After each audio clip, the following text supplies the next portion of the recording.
Hello and welcome back to Do By Trains and to another operation session. And today we're going to go from the Pensy interchange right there. That's from the car float.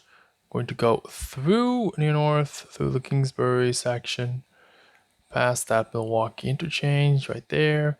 And then we're going to go to the Division Street yard right there. So what does that look like? Well, here we have the track. Yeah, looks like something like this. This is the near north / Kingsbury section. So we're going to be taking that track right there. There's no one else in this area for now. There are some trains on the way. So we're just going to quickly get out of here before we got to get some clearance and all that. That building right there is missing in action because it's ready to be painted. So this is the that's Murphy's train. Maybe I'm just going to call this Murphy's run because so much went wrong last time, if you can recall. So this is the train, and we're going to head out through near north. And then we're just going to classify some cars. It's always fun to do. And if we have some time left, I'm going to do the CNNW run, which involves more classification of more cars, because that's basically a hostler that goes to the interchange yard, spots some cars there, just a stack, and then picks up a new stack of cars. And that's fun because then basically we just need to classify all those cars. And it's probably, I think, together with this train coming in, going to be the busiest point of the day at the yard. So the yard is going to be its most full, let's say. But again, I'm going to redo the roster. Actually, I already redid the roster. Just need to print it out, and I want to finish this operation session for everyone who's following along, so we can just follow along as we finish it. So the narrative that I've been telling you guys through all these videos is the same. Don't want to change that last minute. I don't think that'll be very fair to do. And who knows, I might learn some more things in these last few trains, last few jobs that we're doing. So that's just the train catching it. This goes through near north. It's a bit of a mixed bag set of cars. I think of that. I still need to make up my mind what to do with these reefers. If I want to have another like cold storage, I think so. I think we're going to have space for cold storage location. So that reefer probably needs to go to be iced. And that autoloader just looks cool, but I have absolutely no purpose for it on my layout. So I think we're just going to cheat a bit and just send that one straight to the Milwaukee interchange, which is not very prototypical, but let's just do that. And the rest is just, I want to say generic, but could go to a lot of different industries. Those flat cars will probably go to the crane on the team track. That's halfway through the layout. So here we go. Let's pick up a little bit of speed so we get into the yard. And I'm just trying to see with one eye if that turnout is set correctly. And it's actually not. So we're just going to quickly set it like that. And let's see how as we come into the yard here. It's always one of the nicer times in the layout. Just running some trains. See it all come together. Now if I feel like it, and if there was an engine further down on the track, the switcher, we could just do another loop. Because we have that short circuit section of track that's there just for continuous running. And I think at some point, look at that yard, it's slowly starting to fill up. At some point, we're going to, I think I'm going to do that. Just have a small passenger train run around. Have a bud. Maybe I'll take the bud out of the works. I actually wanted to do that, but hey, now I'm operating. And just keep that bud running at very low speed, because you do need to be able to work around it. And just let it run some loops, keep me company. So here we are. And now the fun begins. Zoom out. Get that stick. And then we just go a couple. Actually added a longer coupler, at least to the back. So I can actually get it and decouple a little bit easier. So it's a little bit less tight. Doesn't butt up to the box car that's behind it. I have some passenger cars. These was it trooper sleeper converted cars over there on the right that I think will look absolutely dynamite behind this guy. I haven't even put them behind it yet. And then maybe let's see, maybe that coupler is just a bit too spacious. So this engine was a bit of a guinea pig. It's one of the first engines where I attempted to place a capacitor, a current keeper in there. I took one of the, I think I took one of the SOUNDTRAXX current keepers. I like to use those, especially in the newer models and conversions, because they have that little connector. So if you have the space, it's just super easy just to plug in. It's literally plug and play the capacitor. And I'm working on another project, that HH660, 660. That's going to have a capacitor as well. The current keeper, sorry, the SOUNDTRAXX one. And you'll see that install video at some other point, some other day, not today. But we're going to do something special there. Let me just put this guy here. That's why I'm talking so much, because we need to fill in the time. It takes a while to get around here. That's what happens if you get a bigger layout. It takes longer to get from A to B. So when we get the proto throttle, we're a resident switcher. And again, the brake is off. So I should turn it on. Engine on, just like that.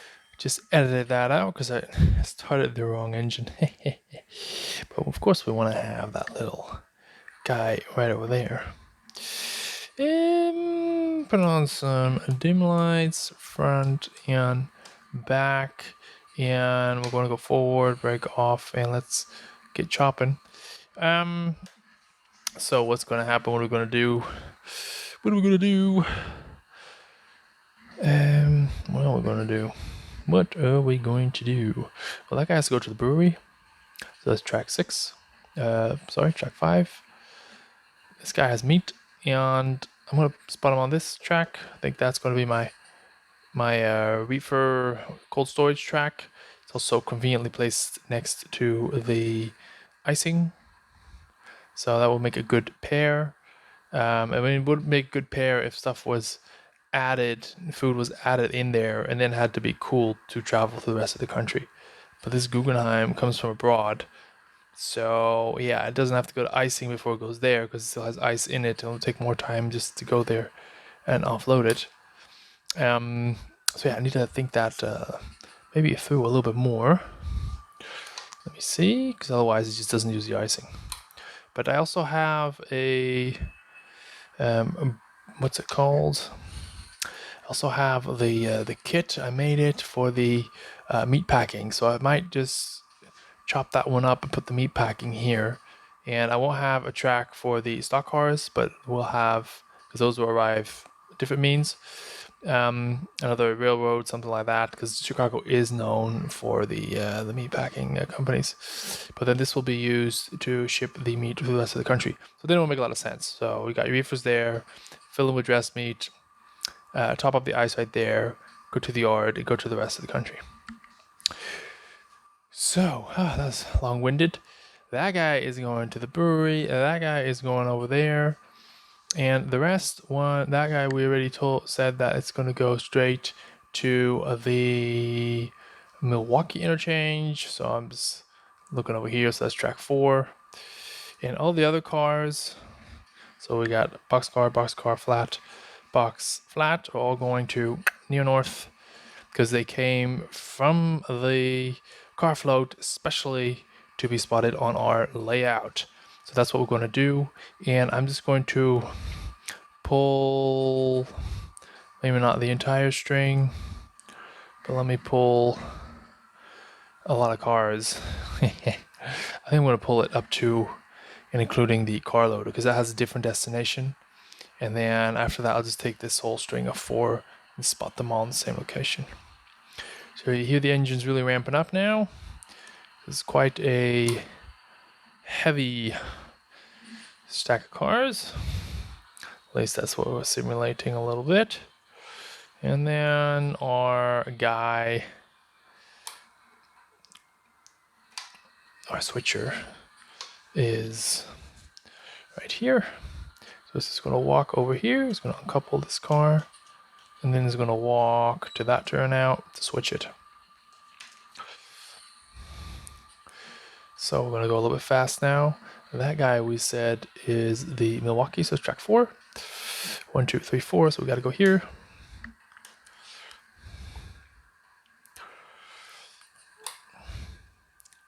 Just like that.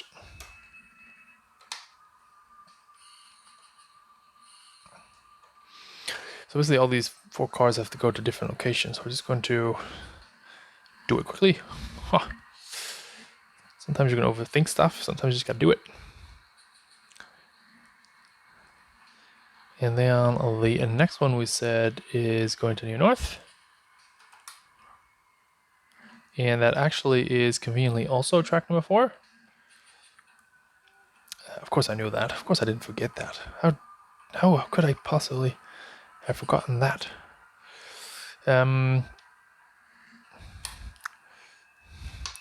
But just to keep up, because that's definitely the wrong one. Because I think that this track number 4 is going to get very busy very, very quick. So I might need to change, just for now, the dedication of the tracks. So as you see, as we go back, track number 4 is Milwaukee and Near North, and then it's for Near North, because they're basically, Near North is here and Milwaukee is there. Sorry, the orange one. So it's in the same territory. So that's how I built up the different tracks and destinations for tracks. I mean, normally you would do it by how busy different locations are, and that more or less panned out till now. But I have a feeling, because we got this train coming in, I can show you guys. So we got this one coming in. This one just came in from the Pensy. That another one from the Pensy coming in, and then we have the CNNW hostler also coming in. So we have 3 trains coming in, and holy behold, they all have to go to Near North. Because again, that's the purpose of the layout. That's why they're coming from these interchanges to our layout. They're not going from one interchange to the other. No, they're all coming here to be served. Or was it? Just watch that. King Charles. Was it not coronation? I don't know. The crowning of King Charles. Probably saying all the wrong words there, but what did he say? I come to serve and not to be served. So from that we go to my humble layout. The cars are here to be served and not served. So there you have it. A royal layout. Just right here on the channel. So there we go. Let's go spot somewhere right there. A little bit more down the line.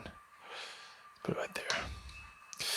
So you see how absolutely pleased I am with the printing out in color the track plan, because it just absolutely gives you immediately an idea of what's happening here. So we have an industry that's from there to there, so we got to spot the car somewhere there. As I put it here, you could just suggest that this is either inside the building or it's covered, and this is not this section. Yeah, so it's in Insta layout. It's printed out. Of course, it all needs scenery, but for operations, I think it makes a lot of sense to go this route, because you just want to operate quite quick, and you don't want to have all these placeholders. So basically, they are placeholders. They just printed them all out. So where we're going? We're going to the brewery. Brewery's track 6. No, sorry, 5. So that's this guy. Up. Just have to go through that yard ladder every time. And so that's this track right there. It's quite a simple yard. I mean, it's just one Y that splits in another Y's. And actually, that one goes to the Caboose track, so you can say that one and that one splits into the yard. The other one is just Caboose track. If that makes any sense at all? Probably not. As nothing makes sense on this layout. On this channel. Channel where we try not to take ourselves too seriously. I mean, I'm serious about the hobby, but it doesn't mean you have to take yourself serious. So, there we go.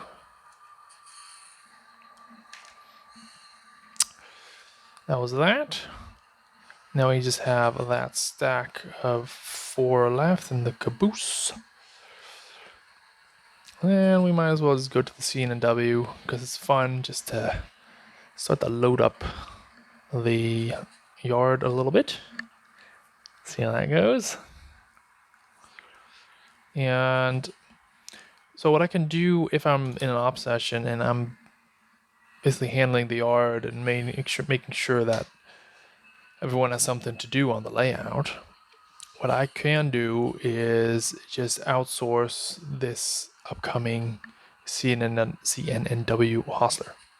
So someone will come in and say, okay, just take an engine and go over there and get the cars, whatever needs to happen. But because I'm just by myself right now, I think I'm just going to do it myself. I'm just going to take this engine and just, head out. Don't really have anything else right now. Actually, it's not entirely true. But that's all right. I will explain it in a second. Actually, yeah. It's not going to make sense. I just had to go over here. Because we are right now doing this one. It's coming back. So actually, we should leave and get more cars from the brewery run. And the hostler leaves the parts, but it doesn't arrive until the near north switcher has departed. So we'll be cheating a little bit to go now out and back with the CNNW. Sorry, let me just, as I was talking, it's totally overshot the Caboose. Doesn't matter, I'm supposed to spot it here, but we'll just spot it in the Caboose track right now. It's not a biggie. So yeah, what am I going to do? I don't know. What am I going to do? Maybe just go out empty. And so probably go out empty. You probably need that Caboose again. That we're just going to conveniently park right there now, and just pick up some more cars from the car float, from the Pennsy. Yeah, those tracks, yeah, the storage tracks that you saw in the last video. I think I might do that. Let me see. Let me just give it a little bit more thought after I put this Caboose there. So you see these Cabooses or Caboose. Let's stick with Cabooses. Sounds less ridiculous. But these Cabooses, you see they're just constantly pedaling up and down, constantly being put back on this track, added to the front, added to the back, taken from the front, taken from the back, and just dumped here for actually a very short amount of time. Because they're needed for the crews to flag everything. So these all go to near north. That's what we're just talking about. That's track number 4. That's right here, 2, 3, 4. So let's go there. And they're going to be stacked against that flat car. which also has to go to near north. So that's a good thing. Don't like to redo work. Yeah. So yeah, okay, just according to the schedule, what do we need to do? We need to send the Pensy Hostler out and send the CNNW Hostler out. And they won't be coming back anytime soon. So that's not an exciting complete job for this video, but it is a nice cliffhanger for the next video, as they say. And meanwhile, like I said, the yard is slowly filling up.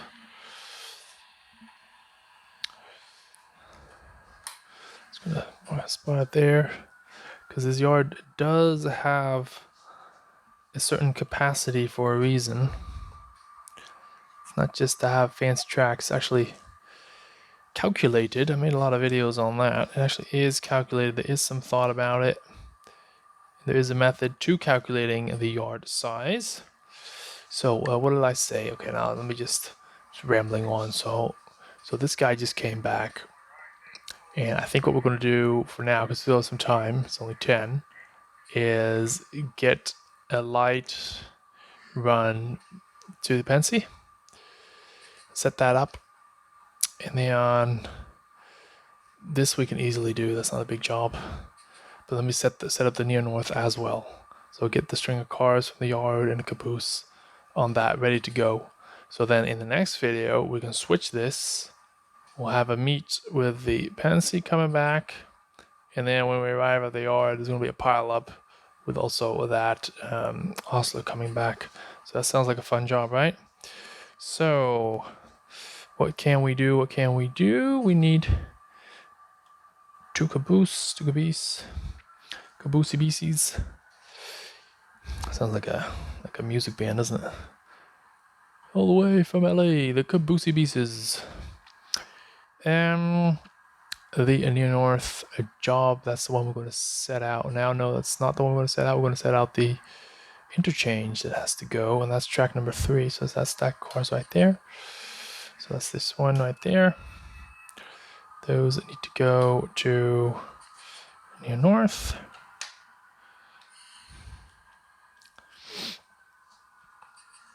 Let me just switch hands here. So I'm doing the proto throttle with one hand.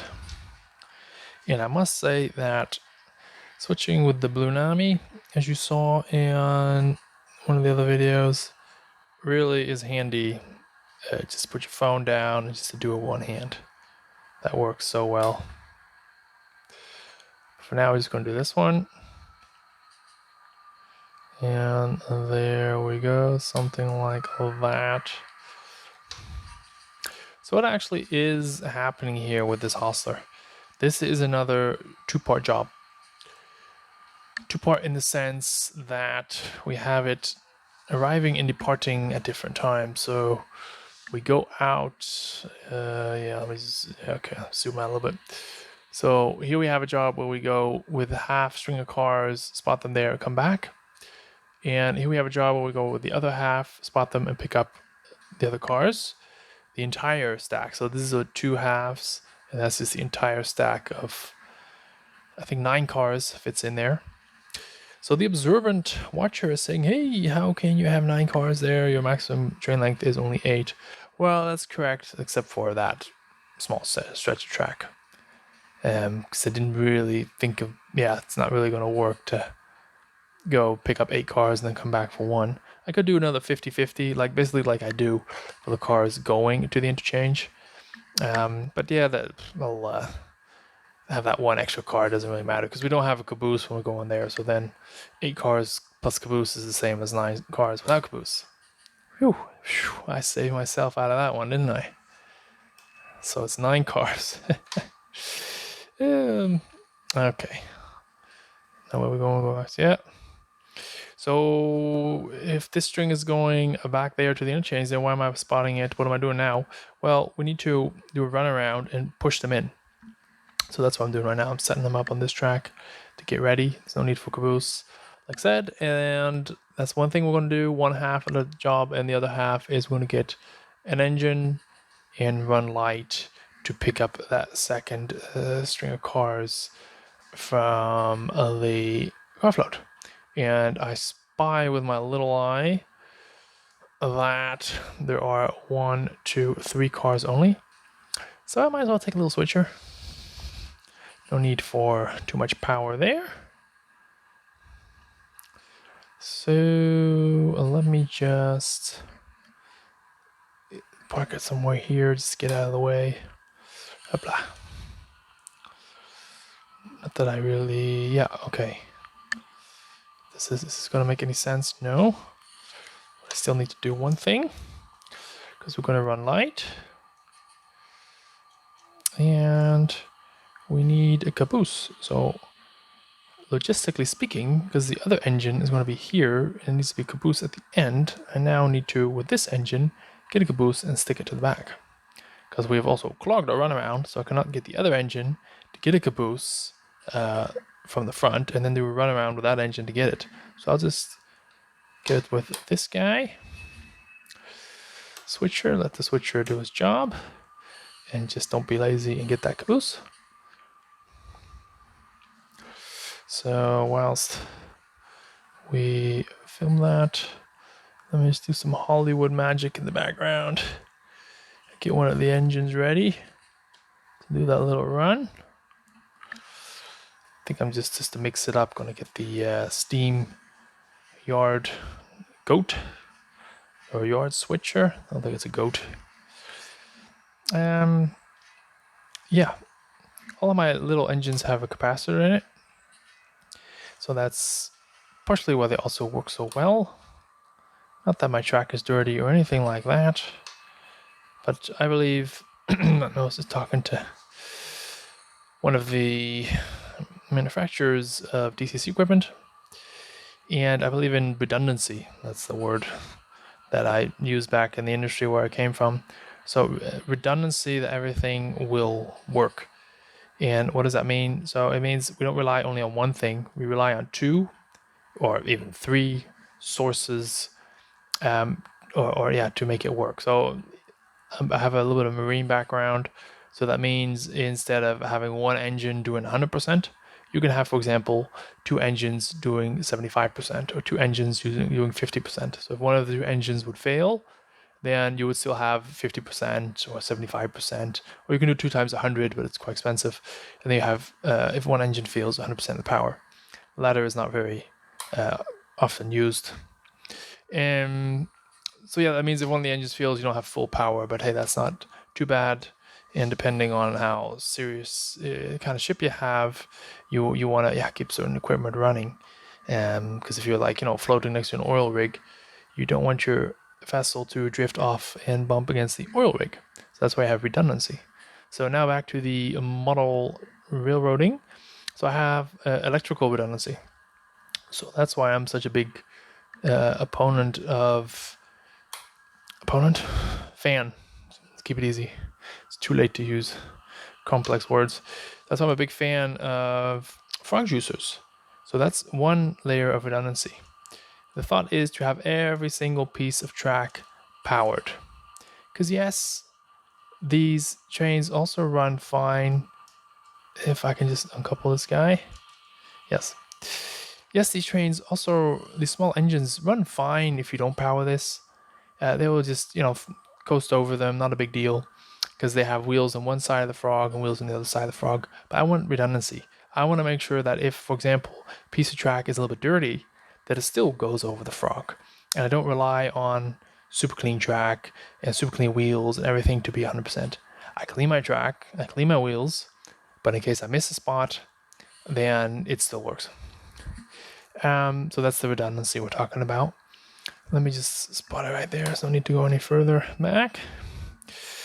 And turn this engine off, so I'm not going to be needing it.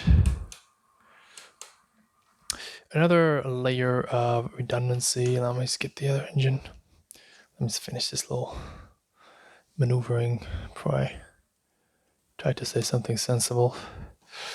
So how this works, just press recall until you see a number you like. I like 2790, and what is moving now? this little guy right there. So let's get back here. It has the digital dynamic exhaust in it, so you might hear that in a bit. Basically means that if you pull something heavy, it's going to make more noise. And if you pull something light, it's going to make less noise. Let's couple here. These cabooses don't couple well, they're a bit light, so... Oh, there we go. Murphy's Law. It shouldn't work, it works. So let's get going. This guy, we're just going to follow it through near north and get going and spot it somewhere at the Pensy area, or not spot it, so just park it there. So there we go. This little guy making his way through a sea of track.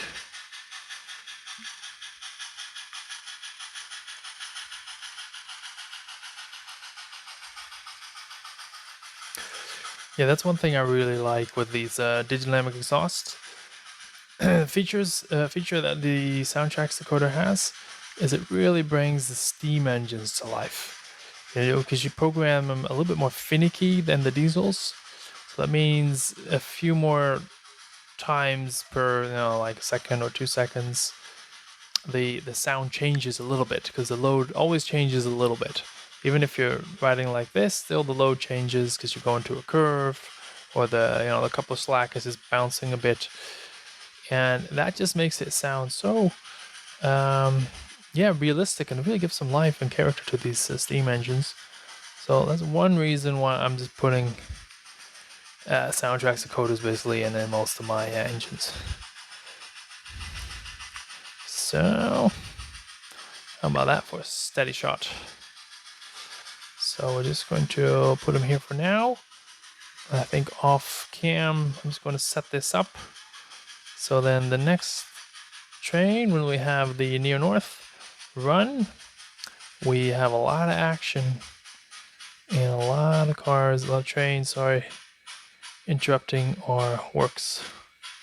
So I'm just going to put it right there in front of the road. That's it for today. Thank you guys all for watching. Don't forget to subscribe and like. Bye-bye.